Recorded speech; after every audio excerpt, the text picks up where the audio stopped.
অনেকদিন আগেকার কথা।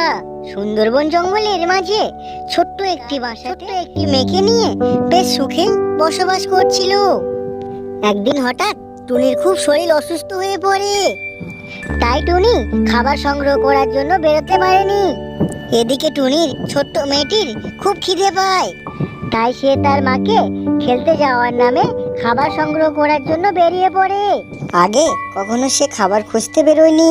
ছোট্ট পাখিটি জঙ্গলের এদিক ওদিক খাবার খুঁজছিল। তার সামনে আসে দুষ্টু পেতনি। আর দুষ্টু পেতনি ছোট্ট পাখিটিকে তার শক্তি দিয়ে আঘাত করে। আর ছোট্ট পাখিটি ওখানেই পড়ে যায়। আর পেতনি ওখান থেকে অদৃশ্য হয়ে যায়। আর টুনির ছোট্ট মেয়ে ওখানেই পড়ে কাঁদতে থাকে। টুনির ছোট্ট মেয়ে ঘরে ফিরছে না দেখে টুনি খুঁজতে বেরোয়। হঠাৎই দেখতে পায় জঙ্গলের মাঝে ছোট্ট পাখিটি পড়ে আছে। তখনই টুনি তার কাছে যায়। আর মেয়ের এই অবস্থা দেখে কাঁদতে শুরু করে। অনেক কষ্টে টুনি তার ছোট্ট মেয়েটিকে নিয়ে তার বাসার দিকে উড়ে যায়। টুনি তার মেয়েকে নিয়ে যেতে যেতে প্রতিজ্ঞা করে আর কোনোদিন তার ছোট্ট মেয়েকে একা খাবার আনতে পাঠাবে না। এরপর টুনি খুব তাড়াতাড়ি তার মেয়েকে সুস্থ করে তোলে। আর বাইরে ঘাটে কিভাবে চলতে হয় তা তার ছোট্ট মেয়েটিকে শিখাতে থাকে।